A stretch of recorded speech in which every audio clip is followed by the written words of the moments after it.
Assalamualaikum warahmatullahi wabarakatuh.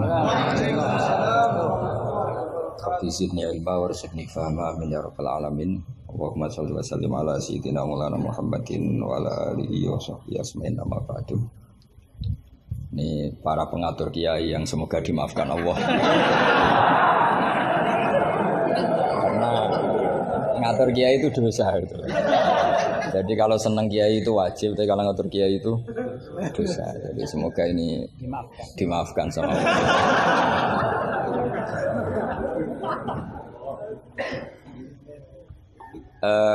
Tentang ini kan jurusannya fikih. Jadi tentu fikih atau usul fikih itu semuanya diambil dari Quran. Bisa dikatakan fiqhul Quran atau minta fasiril Quran, tentu umurun fikih, tentu sesuatu yang terkait dengan apa? Fikih. Semua orang mufassir itu pasti menguasai fikih. Saya itu bisa tafsir seperti ini itu ya barokahnya. Saya itu setengah hafal i'anah. Kalau kamu kan setengah hafal takrib aja enggak. Ini pengasuhnya ini yang siapa ini, yang Pak siapa ini? Pak Khairuddin. Namanya aja sudah salah itu, Khairuddin. Api-api agomo.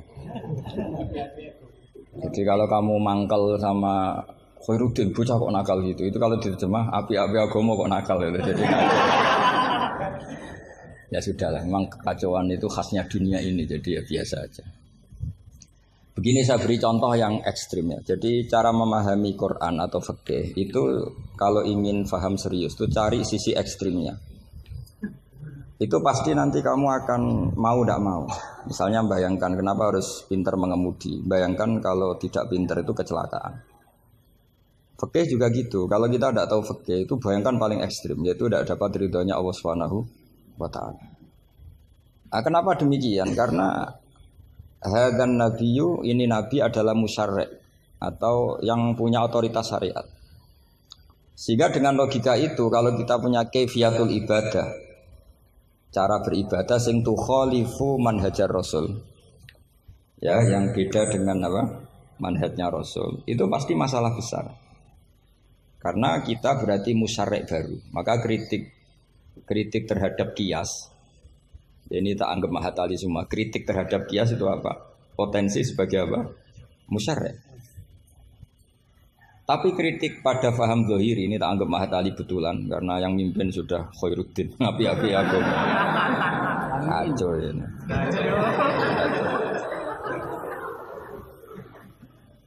Jadi misalnya begini. Sesuatu yang sama itu kadang berdasar riwayat itu ketentuannya beda. Misalnya kalau kita pakai urutan dosa akbarul kabair, satu itu al-isyrak billah, kedua adalah qatlul mu'min, ketiga adalah az-zina.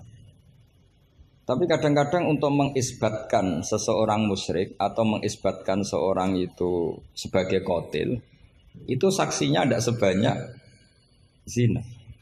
Logikanya kan semakin akbar, semakin saksinya lebih banyak. Tapi kadang secara riwayat tidak.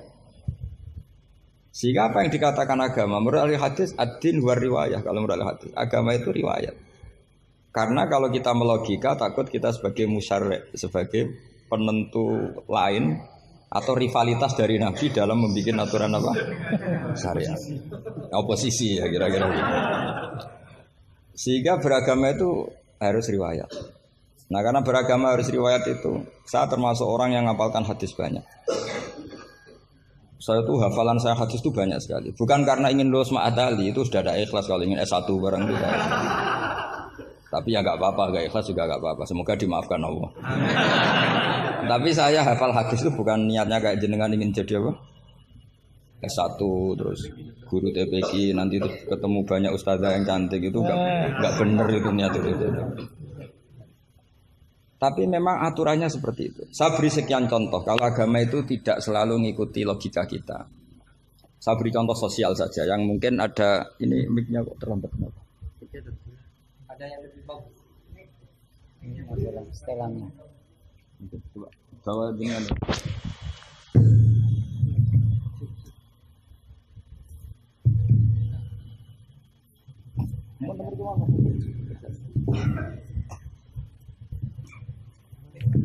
Please, cepet. Oh, itu. Amin Gus.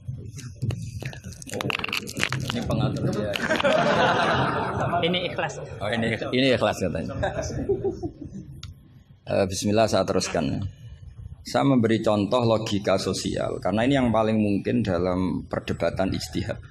Kalau ubudiyah kan kita sudah taslim ya, cara sholat pasti seperti itu. Tapi saya beri contoh sosial.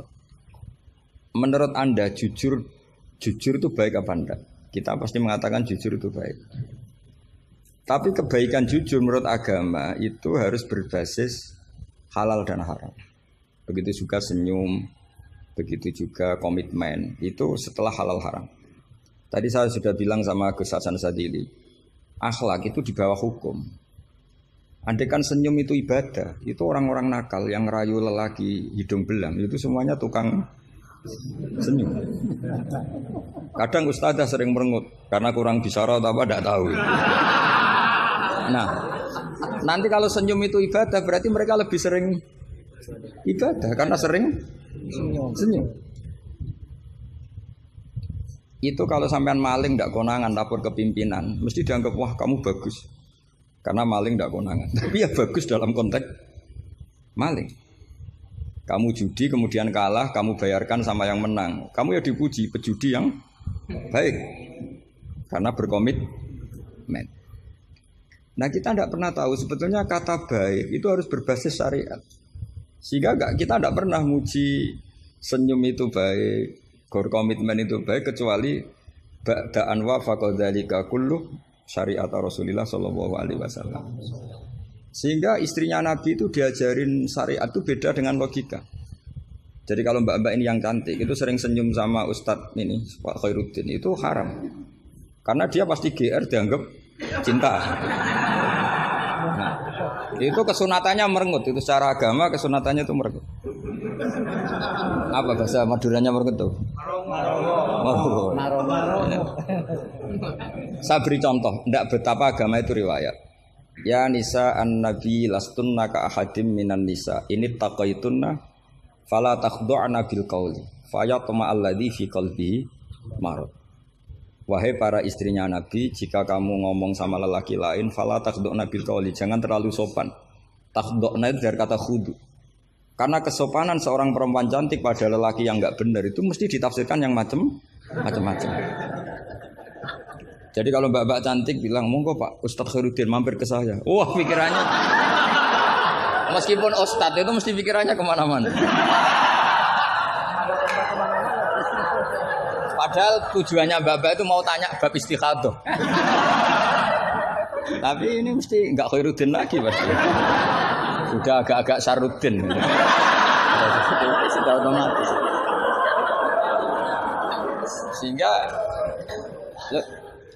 Sehingga aturan Quran jelas. Kebaikan khudu, kebaikan sopan itu harus ada ukurannya.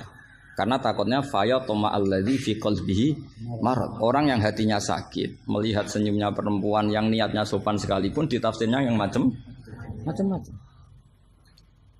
Itu juga fiqhul Quran.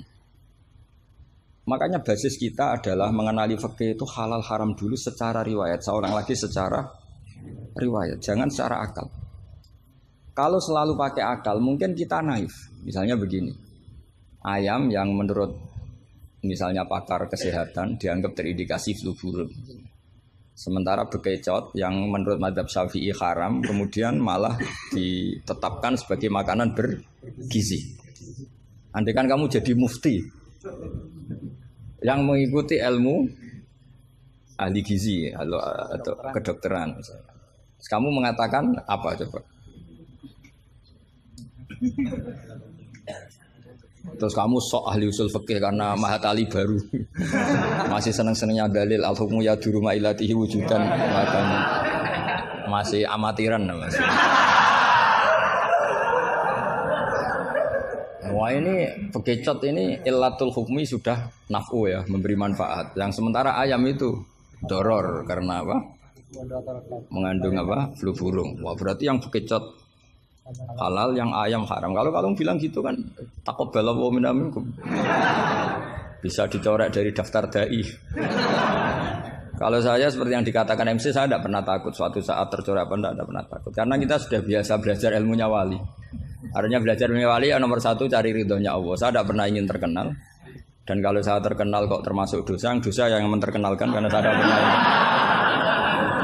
Jadi fahisabuhum ya alaihim bukan alayya. Kalau Allah mau menghisab ya yang kurang penggawean itu. Ya kalau yang saya ngajikan itu baik, yang dapat pahala yang terkenalkan itu. Karena mereka sudah tidak bisa dapat pahala lewat alimnya, ya sudah nge-share saja. Daripada niru alimnya berat ya sudah nge-share saja. Sehingga tadi saya sempat rembukan sama Gus Hasan Sadili. Kenapa Rasulullah itu ngendikan bu istul yutamima makarimul akhlak. Makarimul akhlak itu mutammimah, penyempurna. Tapi setelah basis halal haram. Tanpa itu nggak bisa ada makarimul akhlak. Apa artinya senyum sebagai makarimul akhlak dilakukan fasikoh yang menggoda lelaki? Coba lembaga-lembaga rentenir itu yang cantik-cantik itu tukang senyum enggak? Tapi yang mulang di masjid ngobrai santri jamaah merengut. Berarti hadal ustad merengut. Padahal kata Nabi konsen senyum. Ini lembaga rentenir senyum. Terus pahalanya banyak mana? Maka ukurannya adalah halal haram itu dikawal dulu. Baru setelah sesuatu itu halal, baru senyum itu sunnah. Ya, tapi kalau halalnya saja tidak kena, misalnya perempuan penggoda, perempuan nakal, terus senyum, ya tetap tidak ibadah, kan basisnya dari haram. Gak senyumnya MC ini, kan basisnya sudah ngatur dia itu haram. Itu haram. Jadi harus istighfar itu. Karena basisnya ngatur dia. Coba kiai kok diatur, jangan harus ngisi jam sekian Gus. Ngatur orang tua dia itu nggak boleh.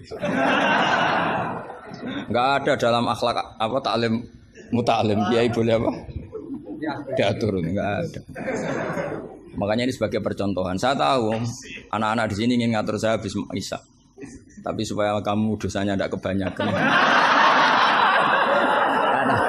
Karena ngatur kiai.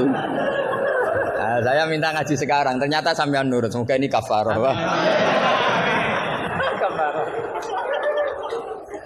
Nggak rileks saja karena khasnya ngaji santri itu rileks. Mulai dulu lama kalau ngajar tuh ya rileks. Saya masih ingat jawabannya Mbah Mun.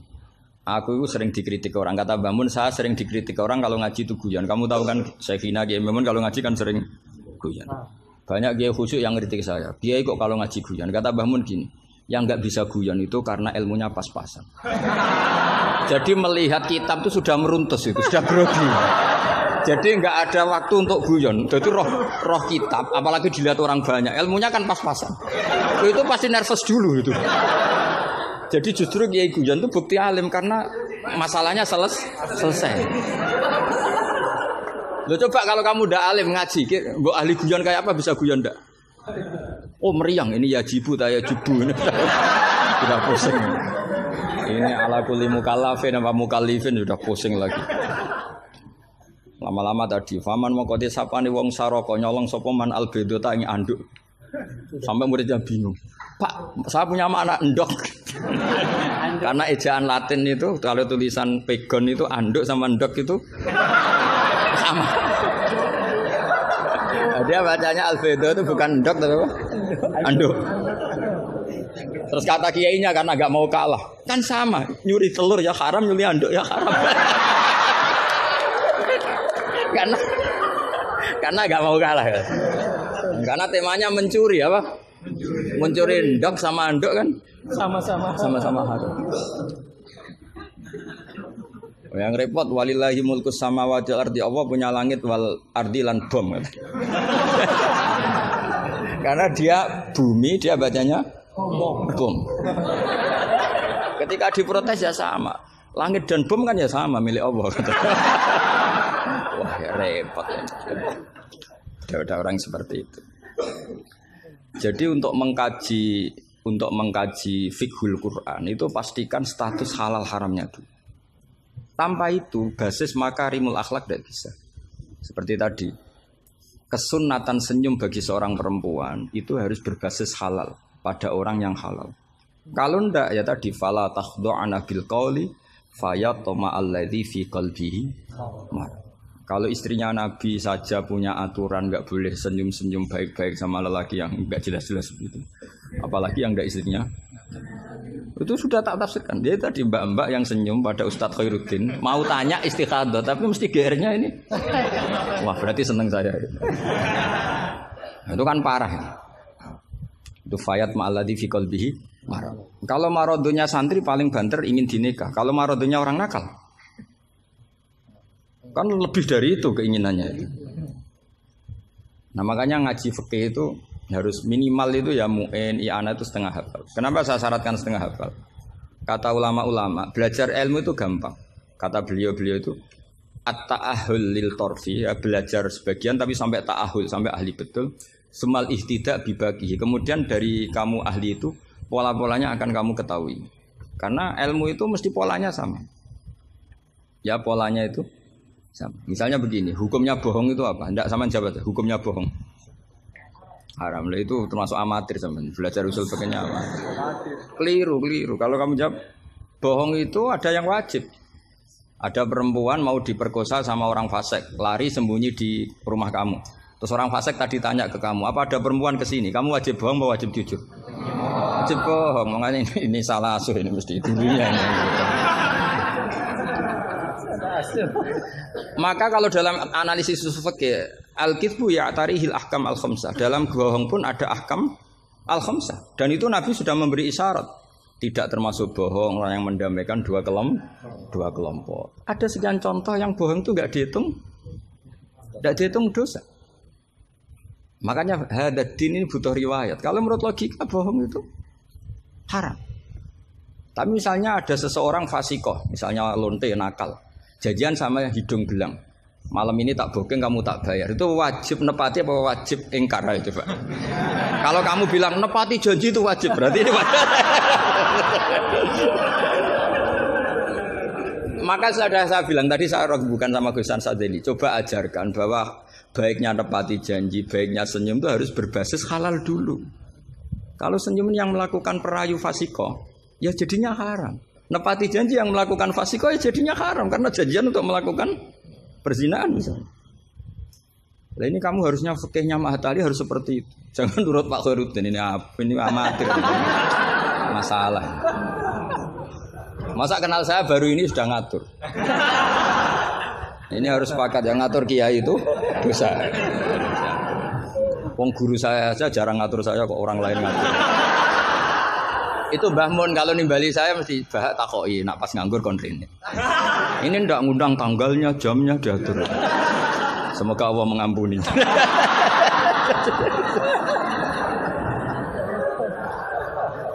Ndak supaya Anda sadar bahwa di balik aturan-aturan prosedur juga aturan etika bainal ulama. Oke, aturan prosedur saya harus ngisi jam sekian. Itu aturan prosedur. Tapi aturan prosedur ini tidak mengalahkan hukum taklim mutaklim.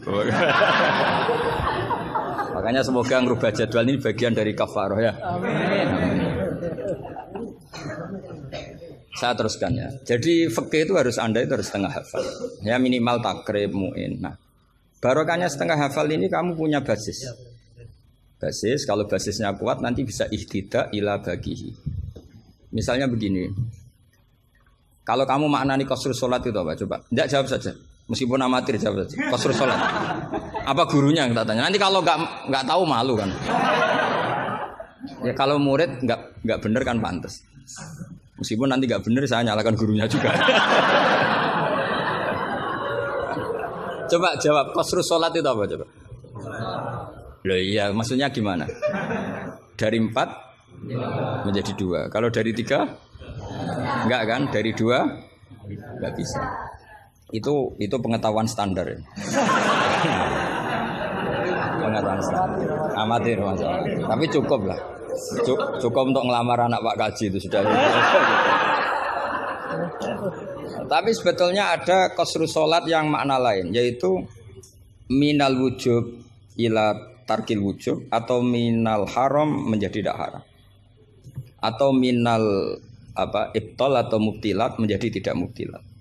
Karena ayat itu turun ketika perang. Wa idza darabtum fil ardi falaysa 'alaikum junahun an taqsuru minas shalat. Itu ulama tafsir itu ijma dan ini Anda pasti tidak tahu. Karena gurunya aja belum tahu ini. Itu sebetulnya ayat itu bukan turun tentang rubaiyah menjadi sunaiyah. Tapi tentang hamlud dam fi shalat itu enggak boleh. Tapi gara-gara perang menjadi boleh. Bergerak salah suharokatin mutawaliyatin normalnya enggak boleh, gara-gara perang menjadi boleh. Maka di situ maknanya qasrus salat adalah minal wujub menjadi tidak wujub, minal ibtal menjadi tidak ibtal. Tapi kan kita kan dari dulu belajarnya amatiran gini. Jadi ya sudah qasrus salat pokoknya papat jadi 2. Itu sudah pinter, sudah pinter. Makanya di antara terusannya ayat itu kamu harus membawa pedang. Karena padahal membawa pedang ini kadang mulat toh bidam, pedang ini penuh dengan darah. Jadi antak suruh minas sholat tentu makna pokoknya seperti tadi 4 menjadi 2. Tapi ada makna yang justru dibawa oleh sejarah ayat itu sendiri, yaitu normalnya orang sholat tidak bawa darah tapi ditoleransi saat perang. Nggak boleh gerak, ditoleransi saat perang. Misalnya sholat, istiqbalul kiblat wajib tidak? Wajib. Tapi fi syiddatil khaufi wajib tidak? Tidak. Nah, itu ya qasrus sholat namanya. Jadi qasru maknanya mencendak, memperpendek dari syarat misalnya 100 atau 10 menjadi tinggal 4. Jadi qasru itu misalnya syara itu sihati sholat 10 gara-gara syiddatul khauf menjadi 4. La minas asroh ilal arba'ah ini juga qasru. Paham tak ya? Enggak, kalau ilmu yang kelas tinggi nerangkan ustadznya. Nanti muridnya tanya ustadz. Jadi artinya apa? Kamu bisa memahami gitu tuh kalau mutabakhir bil arabiyah. Karena dari awal maknanya qasru itu nyendak. Nyendak itu bisa tadi dari syarat 10 menjadi 4. Itu juga qasru. Coba dalam sholat syiddatil khaufi yang dikurting berapa coba? Yang didiskon. Bisa gerak lebih dari 3 kali. Boleh hamlun najasah yaitu hamlut dam. Boleh tidak istiqbalul kiblat. Bahkan mungkin boleh ngomong dengan kadar yang penting untuk keselamatan orang Islam. Misalnya ada orang Abu Jahal mau bunuh Ustaz Khairuddin, kan bahaya bagi agama ini. Kalau Khairuddinnya meninggal. Terus kamu bilang, "Ya Ustaz," memperingatkan dia supaya tidak dibunuh. Nah, kalam seperti ini juga tidak membatalkan sholat. Karena tidak dianggap ajnabi. Meskipun ini sangat mufhim, bukan sekedar karena beberapa kalimat. Nah, seperti ini itu namanya juga qasrus sholat. Tapi kita kadang-kadang terjebak. Qasrus sholat itu maknanya ya dari rubaiyah menjadi sunahnya. Tapi kalau kamu nanti ngaji tafsir, ya maksudnya yang sekelas ini ya jangan hanya tafsir Jalalain, itu enggak ada. Nanti kamu protes, Gus Pak sudah tak cari di Jalalain enggak ada. Ya mesti enggak ada. Ya minimal ya tafsir yang 10 jilid. Yang belinya saja sudah susah apalagi bacanya.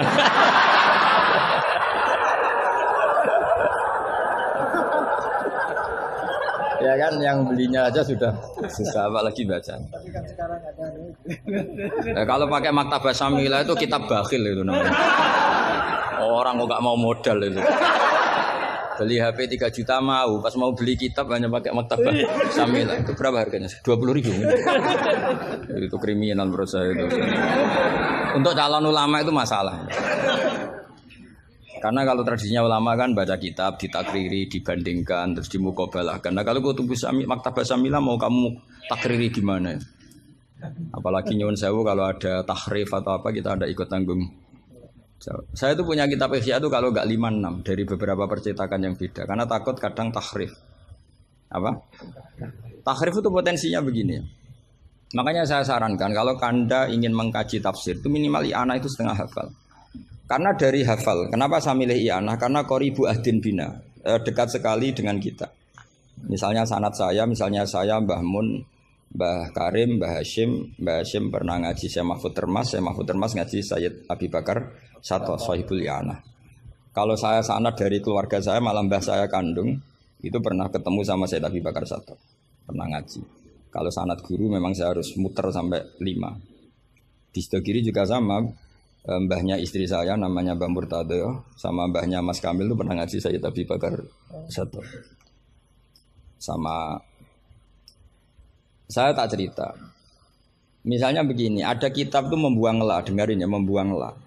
Itu kalau Anda yang hanya belajar di Mahatali seperti ini, mungkin buang la itu aneh, karena la itu kata inti, tidak itu kan kata inti. Tapi di orang Arab, buang la itu biasa. Jika tafsir Jalalain selalu mengatakan la uqsimu bihadzal balad, la uqsimu biyaumil qiyamah, la zaidatun, la difonis ya zaidah. Wong la itu maknanya tidak kok dikatakan zaidah. Karena memang dalam muhawaratul Arab atau muhadatsatul Arab, mereka bilang la wawa. Orang Arab itu kalau bilang wawa itu enggak marem kalau tidak dimuqaddimai la wawa. Sehingga la difonis zaidah. Tapi problem dikatakan zaidah begini, apa betul iya? Karena kebalikannya juga ada. La itu ada tapi di lafaz tidak ada. Maksudnya di lafaz tidak tertera. Misalnya wa'alal ladzina yutiqunahu fidyatun ta'amu miskin. Coba kalau kamu maknani tanpa la, orang yang mampu puasa pun enggak maknani tanpa la. Makanya tadi mukadimah saya kan kalau ingin belajar ilmu cari sisi ekstrimnya. Misalnya kalau kamu kangkang itu jelek, bayangkan kalau untuk cah jelek, tahu-tahu anak kamu jelek banget gitu. Itu kan cari sisi ekstrimnya. Itu kan tahu-tahu anak kamu nyesal punya bapak dan ibu kamu. Karena sekali pesek keriting, bojomu ya pesek keriting, terus anakmu kayak orang Afrika. Nak lanang rapo terus wedok. Itu kan kamu ikut dosa. Karena membuat generasi yang enggak laku rabi gara-gara salah. Ikut dosa. Makanya sebetulnya kalau nuruti logika cawe wedok untuk cah lanang elek agak sunat karena nolong merubah. Agak sunat sebenarnya. Tapi bisa saja cowoknya ini yang haram karena memperburuk. Karena biasanya kalau yang sahabatnya besar itu yang jadi. Karena yang wedok cantik, yang lanang jelek kan yang semangat yang lanang. Biasanya anaknya mirip bapaknya. Nah, itu masalah kan enggak. Itu kalau nuruti fikih itu logika. Tapi fikih kan enggak logika juga apa? Riwayat. Saya teruskan ya. Kalau Anda tahu di fikih yang boleh fidyah itu kan az-zamin orang yang lumpuh atau as-syekh. As-syekh sing marot sing la yurja buruhu. Saya ulang lagi, kalau kita ngelotok fikih yang boleh bayar fidyah itu siapa? Orang yang sudah lumpuh atau syekh orang tua yang enggak mungkin sembuh lagi, maka dia dianggap enggak mampu puasa diganti fidyah. Karena ada kepastian fikih demikian sehingga ketika kita baca ayat wa'alal ladzina yutiqunahu tetap kita baca la yutiqunahu. Kenapa kita tahu itu? Karena basis fikih kita cukup. Meskipun tidak ada la tapi basis kita mengarah ke la. Berarti yang menentukan kamu alim itu basis fikih apa basis lughat? Basis fikih. Kebetulan secara lughat disahkan. Apa bukti disahkan secara lughat? Ada kalimat biasa yang tidak ahkam syariah tapi buang la. Tawahi tafta'u tazkuru Yusuf ela tafta'u tazkuru Yusuf. Ketika Nabi Yakub sampai setengah buta, kata anak-anaknya, sudahlah bah, kamu itu terlalu selalu eling ingat Yusuf. Tawahi tafta'u ela tafta'u, artinya ada membuanglah di dialog-dialog biasa. Kalau dalam dialog biasa bisa dibuang, maka dalam hukum juga bisa dibuang. Kayak wa'alal ladzina yutiqunahu fidyatun ta'am miskin ela yutiqunahu. Ada lagi contoh yang mesti membuang lah. Ini mujma'alah pasti. Maksudnya secara makna pasti mujma'alah. Mungkin ada yang mengkaji fikul Quran. Ada ayat di bab kalalah itu yastaftuna qulillahu yuftikum fil kalalah ini mruun halaka laisa lahu waladu wa lahu ukhtun falaha nisuma tarok sampai saat terusnya terus ditutup apa? Yubayyinu wallahu lakum an tadillu. Coba maknani tampallah. Oh, sesat semua. Cara sekretaris tadi sudah di-X semua. Coba kalau makna ditambah lah. Yubayinu nerangaken sapa Allahu Allah. Allah memberi penjelasan antandilu supaya kamu sesat. Betapa bodohnya kita. Itu jelas menyimpan la dan mujma'alah, enggak mungkin kamu maknani tambah la. Karena kalau tambah la maknanya Allah memberi penjelasan agar kamu sesat. Itu mbok guru paling goblok pun tidak akan segoblok itu gitu. Akhirnya tafsir Jalalain ya urun, biasanya urun itu urun rembuk. An sama ta terus dikasih la ya, biasanya tafsir Jalalain kan gitu. An terus dipotong ditambahi la. La ini di luar kurung karena enggak Quran, yang dalam kurung Qurannya terus la itu urunnya Imam Suyuti atau tafsir Jalalain. Pasti maknanya musma'aleh membuang la. Nah, kalau ada yang tidak membuang la pasti punya solusi lain yang maknanya sama. Misalnya gini. Kalau kamu belajar nahwu, Saya ulang lagi, kalau kamu belajar nahwu alfiyah lah. Saya tuh alfiyah juga sarahnya itu setengah hafal karena saya butuh paham. Ya butuh paham. Kamu milih mana buang la sama buang mudhof? Populer mana di nahwu? Ulama nahwu ada yang milih lebih populer buang mudhof. Misalnya was'alil qaryah was'al ahlal qaryah. Ya misalnya gitu. Nah makanya ulama daripada buang la itu gak pati lughatun ma'rufah, gak pati begitu dikenal, milih buang mudhof. Artinya terus bilang gini, yubayyinu wa lakum karahiyata antadillu. Allah memberi penjelasan karena Allah tidak suka kalau kamu sesat. Terus karohiyah dibuang. Nah ini kan urusan makna, urusan pilihan lughat, tapi semuanya sepakat maknanya harus seperti itu. Tapi ada yang milih buang la, ada yang milih buang mudhof. Lah kira-kira secara rasa nahwu kamu milih mana coba? Wong kowe ram lagi saiki kok milih. Tapi tetap kita tahu, enggak mungkin yang dimaksud Allah memberi penjelasan agar kamu sesat. Kalau menurut saya pribadi suka buang mudhof karena lebih familiar. Memang buang mudhof di bahasa Arab itu familiar. Bukti paling gampang itu di bab taukid. Di bab taukid kalau kamu ngaji nahwu bab taukid. Ja'a zaitun nafsuhu apa? Ja'a zaitun nafsuhu atau ja'a zaitun ainuru. Itu semua ahli nahwu mesti bilang begini. Yang ahli loh ya, enggak sampean, yang ahli nahwu pasti bilang begini. Taukid itu dipentingkan untuk memastikan hadal kalam la yahtamilu mudhofan. Bahwa kalam ini tidak terjadi pembuangan mudhof. Karena kalau dalam bahasa Arab ja'a zaitun bisa saja ja'a gulamu zaidin atau katibu zaidin atau tilmizu zaidin. Sampai butuh taukid itu saking seringnya di bahasa Arab itu ada buang mudhof, sehingga orang Arab kalau ingin memastikan Zaid sendiri yang datang harus ngomong ja'a zaitun nafsuhu. Karena kalau zaitun saja bisa artinya katibu zaidin atau gulamu zaidin. Berarti buang mudhof populer enggak? Populer sekali sampai ada bab taukid untuk menghilangkan kemungkinan itu. Saking seringnya, apa? Saking sering. Itu kalau kangkang sedang gaya itu kan wah Rabi keluarga Ki Asad.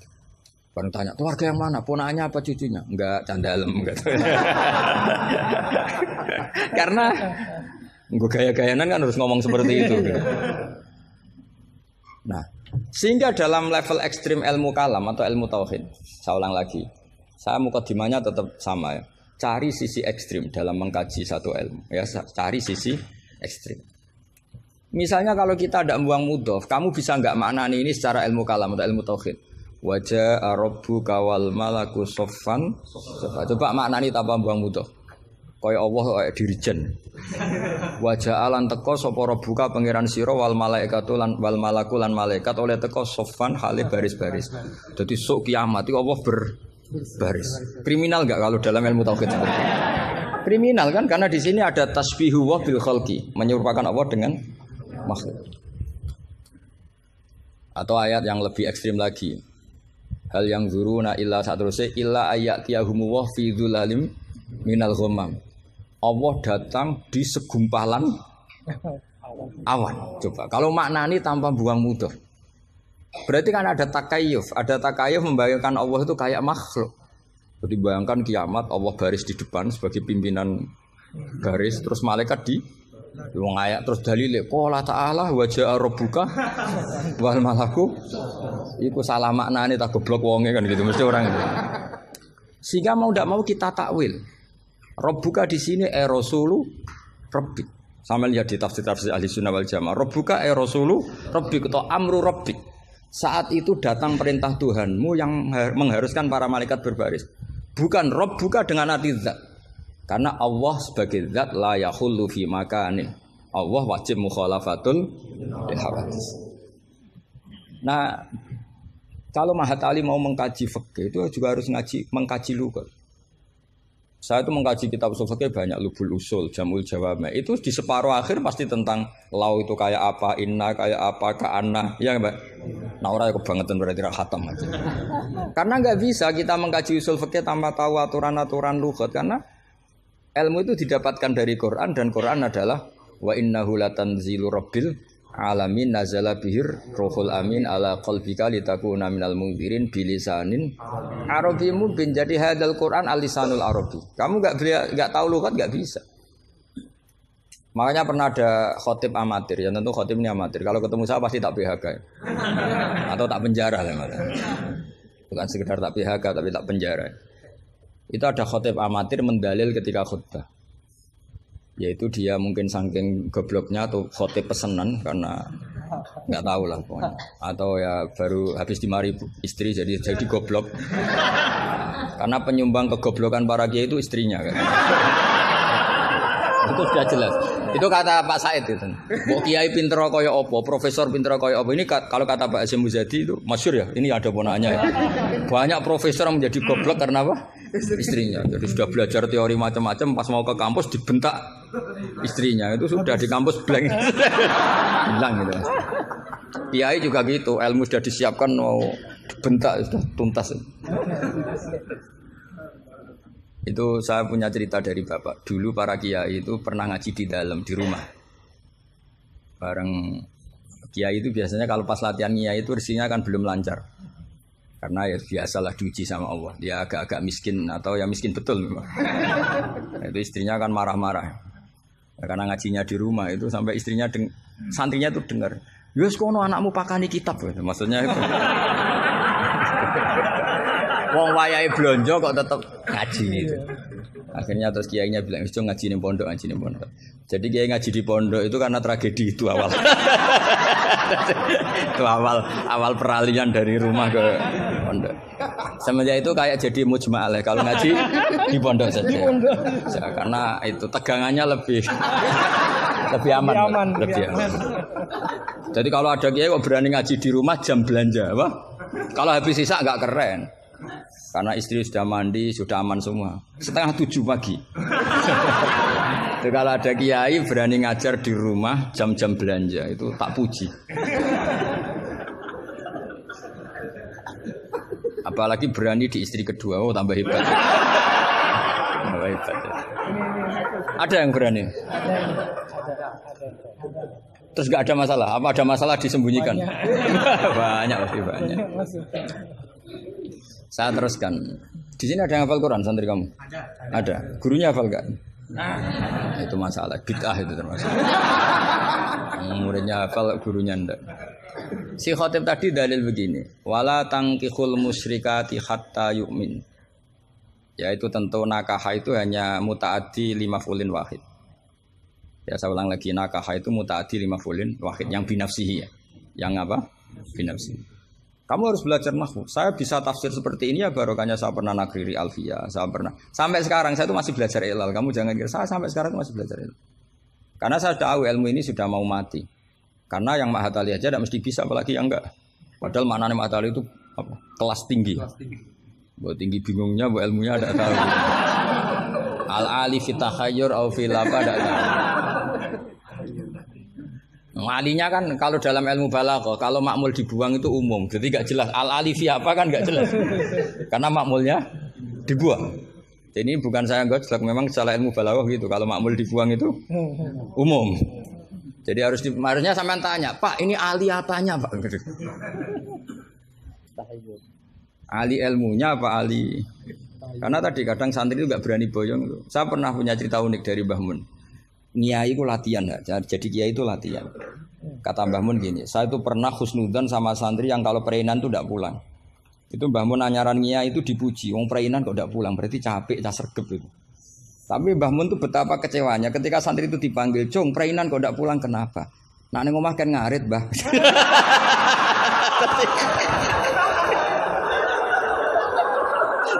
Jadi artinya Mbah Mun tuh kecewa karena husnudzannya itu enggak tembus gitu. Nah, bisa saja sampai meneruskan Mahat Ali itu bukan karena nyari ilmu.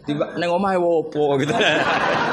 Jadi husnudzon itu ya kalau keterusan itu ya jadi goblok gitu. Saya enggak tahu, coba niat kamu Mahat Ali itu nyari ilmu apa daripada di rumah enggak jelas. Enggak usah dijawab itu sudah juga. Enggak usah dijawab. Ya wala tangkihul musyrikati hatta yu'min. Terus wala amatum mu'minatun khairum min musyrikati walau ajabatkum. Karena depannya wala tangkihu, berarti maknanya kan gini. Wala tangkihu lan ojo nekayo sira kabeh ayyuhal mukminun, karena khitabun lil jamil mudzakkar ya, khitabun lil jamil mudzakkar. Al musyrikati yang pira-pira wedok musyrikah, perempuan musyrikah. Nah karena depannya bifat khita, saya ulang lagi karena depannya bifat khita. Ayat yang kedua atau aliniyah kedua, aliniyah kedua atau qadiyah kedua, itu tetap dibaca wala tangkihul musyrikina hatta yu'minu. Tetap dibaca wala tangkihul. Itu sehingga orang Arabia nggak hafal Quran, tapi dia malakah bil Arabia. Saya ulang lagi, dia ada ahli Quran, tapi malakah bil Arabia karena dia dzauqus salim, al-urbul khulsu, dia orang Arab asli yang belum tercampuri oleh mu'arrab, oleh Arab-Arab palsu. Tidak Arab muwalladin kalau dalam bahasa balaghah. Terus bilang gini, ya khotib, katanya Pak Khotib, apa betul itu Quran? Kalau itu betul Quran, saya kecewa dengan Quran. Karena maknanya menjadi gini, wala tangkihulan ojo nekai siro kabeh para mukmin lelaki, karena khitabun jamil muzakkar. Al musyrikina ing lanangan musyrik. Yang mau nikah sama lelaki musyrik itu ya siapa? Gitu. Mbok ndak usah dilarang ya ndak akan kita lakukan gitu. Mas, artinya gini kan menjadi tidak mutu kan, misalnya saya ngandani jenengan Kang, ini kan kalau di sini bahasa Madura Kang ya Kang sama. Kang kowe aja nikah mbek Pak Khairuddin. Loh, enggak usah dilarang juga enggak akan kamu lakukan. Bisa muta-muta kamu kalau nikah sama lelaki kan gitu. Tapi kalau dibaca bifat khita maknanya seperti itu. Kalau bifat khita maknanya seperti itu. Maka semua ulama qurra ijma, saya ulang lagi ijma bacanya bidomit ta apa? Sehingga maknanya gini, wala tungkihu lan ojo nekahno sira kabeh para wali, terus maf'ul awalnya dibuang banatikum ing pira-pira anak wedok sira kabeh atau mauliyatakum ing wong wedok sing mbok waleni sira kabeh. Jadi hadil ayat khitabun lil auliya wala tungkihu ayyuhal auliya wala tungkihu lan aja nikahno sira kabeh para wali banatikum ing pira-pira anak wedon sira kabeh mbok nikahno al musyrikin ing lanangan musyrik. Itu baru benar. Kebetulan di Jumatan itu ada orang alim. Ya orang alim itu bisa saya, bisa Pak Khairuddin. Tapi andaikan di polling pasti orang milih saya. Maksudnya sementara ini, tapi nanti nggak tahu saya. Kalau dia sregep terus nyalip saya nggak tahu. Tapi itu agak mokhal itu. Agak mokhal. Ya setidaknya mokhal adatan, bukan mokhal yang. Ya, mokhal ya. Mokhal kan. Mokhal adatan ya, bukan mokhal yang kotan tapi mokhal apa? Adatan. Ya, bukan mokhal aklan ya. Terus ada kiai bilang gini, ndak itu yang salah ndak Qurannya, khotibnya. Itu semua Quran bacanya bidomit. Maka kalau sampean mengkaji Quran itu harus seperti ini, cari sisi ekstrimnya. Betapa fatalnya kalau kita salah harokat. Tapi dengan membayangkan gitu kan, apa salah harokat kan buruk betul gitu, karena maknanya jadi parah ya, bisa berubah. Sehingga kita lah, tapi karena orang kadang wala tangihu itu bifat khita terus belakangnya ikut dibaca wala tangihu. Coba kalau kena adzauqus salim minal urbil khulsi, orang Arab yang masih murni itu eskal betul. Karena maknanya menjadi dan jangan kalian menikah sama lelaki musyrik. Gak ada usah dilarang ya. Ya gak akan terjadi. Nah terus kembali lagi ke fikih. Jadi pastikan fikih dulu. Nah kalau fikih sudah dipastikan, kamu baru tahu tentang lughatul Arabi atau istimalul Arabi atau al-lughatul Arabiyah. Tapi saya bahasakan lisanul Arabi. Saya beri contoh terakhir. Ini kan kebetulan tidak dibatasi. Yang saya dibatasi saja mau mengakhiri ini. Saya biasanya kalau ngisi ya 35 menit. Ini tinggal 5 menit. Ini terserah ustadznya, ada sesi tanya apa enggak. Kalau ada sesi tanya, resikonya yang goblok kita goblokin. Itu resikonya. Kedua, gurunya rata tanggung jawab. Nganti takok ngenteni ngundang kiai. Karena gurunya nakalan, belum dicucuk, belum dihormati, tapi kalau ada muskil nyewa kiai. Itu minsui adabi itu. Pasti guru yang enggak baik. Dicucuk mau, dihormati mau. Ketika ditanya, "Duh Agus Pak aja." Gitu. Itu ndak akhlak yang baik. Itu ndak akhlak yang baik. Lo tanyakan siapa saja itu akhlak yang nggak baik, seperti itu ndak akhlak yang baik. Tapi kalau akhlak nggak baik itu kita ikhlaskan terjadi ya monggo. Tapi saya maafkan tadi. Begini misalnya, pastikan bahwa hukum fikih ini kan apa? Jurusan kamu kan fikih wa usulih. Dan katanya tadi fikih tafsir. Saya pastikan tafsir itu gampang. pastikan kamu tuh alim fikih. Ya tadi minimal tuh setengah hafal ya. Enggak harus hafal betul, enggak mungkin. Nah, potongan sampean tuh enggak mungkin. Setengah saja. Ini bukan suudzon, bukan suul yakin. Bukan suul yakin. Kalau suudzon masih baik ya, Pak. Suul yakin. Loh sama enggak usah tersinggung, biasa aja. Wong saya hanya ngomong, hati saya tetap husnudzon. Bedanya ulama sama enggak gitu. Ulama itu rileks tapi hatinya salimal qalbi, salimas sarirah. Kalau orang munafik lisannya bagus tapi hatinya jelek. Jadi kalau saya lisannya bagus, terlalu bagus malah bahaya. Karena khasnya orang munafik tuh lisannya bagus. Wah, saya ngawur tuh masih ada ilmunya.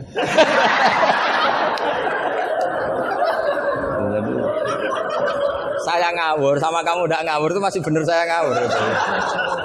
Karena ngawur pun ada apa? Ada ilmu. Itu dulu Rasulullah itu kalau sedang sumpek itu yang sekelilingnya nyari sahabat yang setengah ngawur-ngawur itu. Karena Abu Bakar itu terlalu sopan untuk bisa bikin Rasulullah tertawa. Umar ya gitu. Makanya ketika Rasulullah sumpek itu hazin itu kelihatan suya karena yang dipikir banyak tentu Rasulullah termasuk mikir sampean. Nglebano swarga sampean yo angel. Karena kuota amalnya enggak cukup. Sampai Rasulullah nangis-nangis minta hak syafaat. Kalau Nabi mikir diri sendiri udah selesai mulai dulu. Langsung masuk surga di depan. Yang agak ribet kan karena mikir nyafaati sampean-sampean ini. Kalau nyafaati saya agak ribet karena orang hafal Quran sudah dapat porsi sudah. Jadi sudah enggak pati ribet. Yang ribet ini coba sampean atas nama apa coba? Kalau Habib Husain kan atas nama cucunya. Kalau Ustadz Khairuddin atas nama ustadznya. Kalau Mbak atas nama kaum lemah. Kalau sampean coba. Coba atas nama apa tuh? Ustadz Afin ya, sudah diikutkan partai lemah aja ya.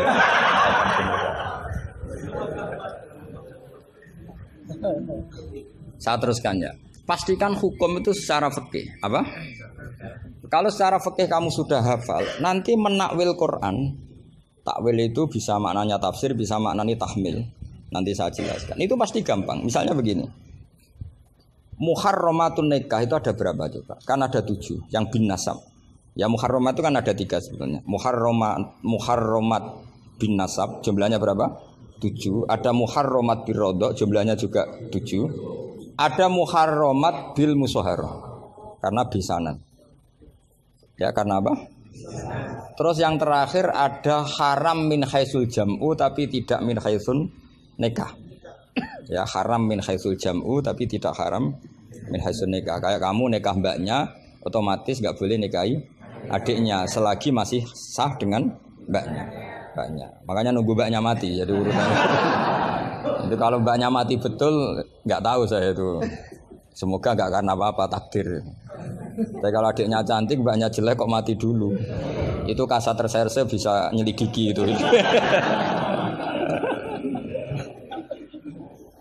Ya itu ya kita pastikan begitu dulu. Ya itu pastikan. Sehingga kamu hafal muharramat bin nasab kalau menurut bahasa Arab itu ada 7. Yaitu siapa?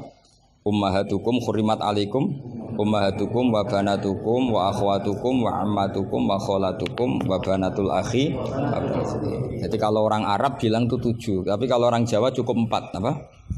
4 karena orang Jawa hanya ngitung ibu, putri, saudara, bulik hanya 4. Karena orang Jawa bulik dari bapak atau ibu namanya juga bulik. Kalau orang Arab bilang dari bapak ammah, dari ibu khola, maka menjadi 5. Orang Jawa hanya bilang keponakan, apa? Keponakan. Orang Arab bilang banatul akhi, banatul ukhti. Jadi kalau orang Jawa bilang lebih simpel karena ammah sama ya karena sama ammah sama khola dihitung 1 ya kan? Bule, ponakan dihitung 1. Sementara di Arab dihitung 2. Terus rodok, terus tadi musoharo. Terus min haitsul jam'u. Kita ketika ngaji takrib, jam'u itu diteruskan. Tidak sah menjam'u baina mahromaini. Tidak diresaksikan bainal ukhtaini, tapi baina mahromaini. Tidak boleh menikahi perempuan yang ada hubungan mahram. Pengandaiannya gimana? Imro'atani sing lau furidot ikhdahuma dzakaron tidak boleh nikah. Jadi yang dikatakan 2 mahram apa? 2 perempuan yang andekan salah satunya lelaki tetap haram nikah. Berarti misalnya apa? Mbak sama adik, andaikan salah satu lelaki kan nggak boleh nikah. Keponakan sama bule, andaikan sang satu lelaki kan nggak boleh nikah. Perempuan dengan mbahnya, andaikan salah satu lelaki kan nggak boleh nikah. Nah, tapi Quran hanya ngendikan wa antasma'u bainal ukhtaini illa ma qad salam. Tidak boleh mengumpulkan dua saudara. Andaikan Anda terjebak tekstualistik, maka Anda hanya mengharamkan jam'u bainal ukhtain. Dan itu bahaya betul secara fikih, kriminal besar. Karena kamu berarti menghalalkan orang menikahi perempuan berbarengan dengan bulenya. Kadang kan bulenya juga masih cantik. Ya, atau misalnya yang kamu nikahi umur 17, 18, bulenya umur 30. Terus cantik bulenya. Terus bulenya sekalian gitu. Atau nikahi bulenya terus ponakannya cantik. Kalau sama banyak kayak enggak ya. Kan 17 versus 70. Jadi enggak usah dilarang, kayaknya keterlaluan lah, bayangkan apa?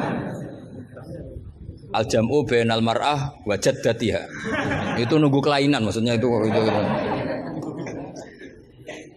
Nah, pertanyaannya begini. Kalau Anda tidak mahir bil fikhi, saya ulang lagi, Anda tidak mahir bil fikhi, maka ayat wa antasma'u bainal ukhtain termasuk ayat muskilah. Atau Anda tidak mahir bil fikih, bahkan Anda ifta secara menyesatkan. Yang haram itu jam'u bainal ukhtain karena itu yang mansus di Quran. Kalau bainal mar'ah wa ammatiyah enggak ada di Quran, wa kholatiyah enggak ada. Itu sesat dan musa. Itu wajib diboyong kalau pondok sini. Wajib diboyong dan harus enggak dapat tiket ke surga itu. Kecuali tobat ya tentu, kecuali itu. Maka ajaran kita enggak boleh orang terjebak tekstualistik, harus ada ilmu usul fikih. Nah, barokahnya kamu hafal fikih tadi, maka ayat wa antasma'u bainal ukhtain kamu fikih ini min itlaqil ba'di wa iradatil kul. Jadi ketika Allah mengatakan ukhtain adalah melafatkan ba'dun min afrodil muharramat tapi wa iradatil kul. Jadi ukhtain bukan dengan makna dua bersaudara tapi fardun min afrodil jam'i bainal muharramat. Dong ya.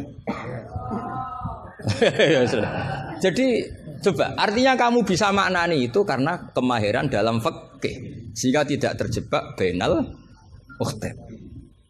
Makanya zaman Nabi Sugeng itu sudah menambahkan wala bainal mar'ati wa ammatiha, wala bainal mar'ati wa kholatiha. Tapi Nabi memang enggak menambahkan wa jaddatiha. Karena Nabi tadi itu tahulah kalau itu hanya orang enggak waras yang bayangkan. Kan enggak usah dilarang juga pasti orang enggak akan melakukan itu lah. Kan misalnya yang kamu nikah kan rata-rata umur 20, mbahnya umur berapa coba? Ya sudah 70 kan? Enggak usah dilarang juga agak kebayang kan? Ya nunggu gak waras dulu kalau sampai kepikiran nikah ibahnya juga itu. Jangan mukallaf ini katanya. Nah, jadi saya ulang lagi ya, kalau kamu ingin mengkaji apa? Tafsir ya, pastikan fikih itu ngelotok andori kolbi. Sehingga lafat-lafat yang meskipun muhim itu memberi salah cipta. Cara kiye kan ini apa kalau muhim? Kiye Jawa maknane muhimun, lafat sing maringi salah cipta. Lafat yang zahirnya itu memberi salah paham. Muhim itu dulu. Ya kayak tadi loh, wa antasma'u bainal ukhtain kan hadil ayat tuhimu seakan-akan yang haram itu hanya jam'u bainal ukhtain. Itu apa kalau bahasa Madura? Apa? Itu bahasa Indonesia, enggak bahasa. Itu bangsa Indonesia, ada bangsa Madura yang menurut bangsa Madura itu. Kalau tadi makna bangsa Indonesia bukan. Pokoknya seperti itu. Jadi kepastian, makanya menurut saya tradisi guru-guru kita ya mulai Mbah As'ad, mulai sekarang ada Gus Azaim, mulai dulu ada semuanya lah, ada Gus Fawaid. Tradisi guru kita ini sudah benar. Orang itu enggak boleh belajar tafsir Jalalain sebelum belajar mabadi fikih, pesolatan, sulam taufik, sulam safinah. Sekarang itu termasuk minal fitan besar, termasuk fitnah besar sekarang. Orang belum belajar apa-apa langsung belajar tafsir. Saya ini kecelok ahli tafsir, tapi belum pernah saya baca tafsir secara masif. Saya tiap ngajar tafsir pasti ngajar fikih. Saya sampai sekarang masih ngajar Muhadzab, ngajar Fathul Wahab. Bahkan kitab terkecil fikih pun saya ajarkan, yaitu Sulam Taufik. Saya ngaji tafsir hanya 2 minggu sekali. Itu pun saya mesti ngomong fikih. Karena takut tadi. Takut orang-orang itu hanya ngomong tafsir dan ngomong apa? Fikih. Itu termasuk ngaji khasah tafsir itu mesti ngomong fikih. Bahkan Pak Quraisy Shihab, Profesor Quraisy Shihab mengkagumi saya dari segi saya selalu ngomong fikih. Karena tadi gak kebayang tafsir ini kalau gak dikawal fikih. Coba Misalnya kalau wa antas mau binal ukhtan terus kamu secara lama bilang, "Oh ini jelas Allah hanya mengharamkan binal ukhtan. Kalau boleh kan ya masih cantik." Waduh. Itu kalau saya jadi kiainya, saya langsung sujud sama Allah, ya Allah jangan kasih tiket surga. Bukan sekedar tak boyong. Kalau tak boyong masih bagus. Tapi kalau kita ngelotok fikih, secara fikih sudah angzori kolpin pasti tahu. Hadil ayat ini cara balaghah min itlaqil ba'di wa iradatil kul. Jadi ketika Allah menyebut bainal ukhtain mewakili makna bainal mahramin. Apa? Bainal mahram. Itu kan sama seperti Nabi ketika tawaf cung yo ning Hajar Aswad. Manane ya semua Ka'bah. Ora kok kowe mau bengi Hajar apa? Hajar Aswad. Itu biasa dalam bahasa Arab seperti itu. Sama seperti Nabi, orang baik adalah yang memegangi anak yatim, ngelus-ngelus kepala anak yatim. Kayak ngelus-ngelus tok bisa wong akeh. Maksudnya ngelus-ngelus itu bukti tarohum apa? Sayang lah, sayang itu dibuktikan dengan memberi kebutuhannya.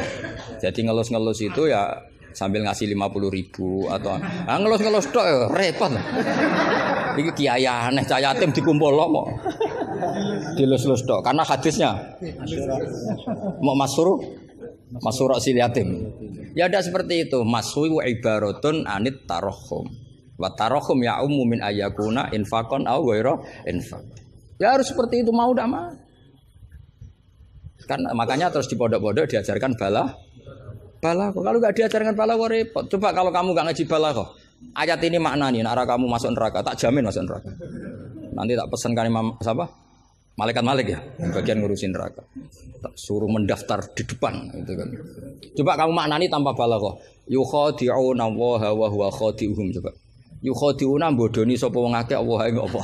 Wa huwa lan utai Allah yukhadi'u bodoni mereka ya coba. Wah, tadi mereka menipu Allah apa balas? Kan kacau kan. Seperti itu ulama balaghah sepakat ini mimbabil musyakalah apa mimbabil musyakalah karena mereka menipu Allah maka musyakalahnya dikatakan wahwa khadihum tapi dengan makna yang berbeda. Jadi maknanya wahwa Allah khadihum yang membalas tipuan mereka. Padahal kata membalas itu udah ada di situ. Tapi kalau kamu maknani khadihum dan Allah menipu mereka berarti kamu nyifati Allah sebagai itu kafir berat itu. Bukan kafir ringan itu. Nah makanya kalau kamu mau belajar balaghah cari sesi ekstrimnya. Betapa bahayanya kalau tidak belajar balaghah maka wa khadihum kamu akan salah makna. Juga begitu juga di wa antasma'u bainal. Jadi kembali ke depan bahwa kita kalau mau mengkaji ilmu itu cari sisi ekstrimnya. Supaya kamu tahu betapa bahayanya kalau tidak menguasai ilmu itu. Pasti apa fasuilu fa'aftu bi ghairi ilmin fadallu. Ya sekian, assalamualaikum warahmatullahi wabarakatuh.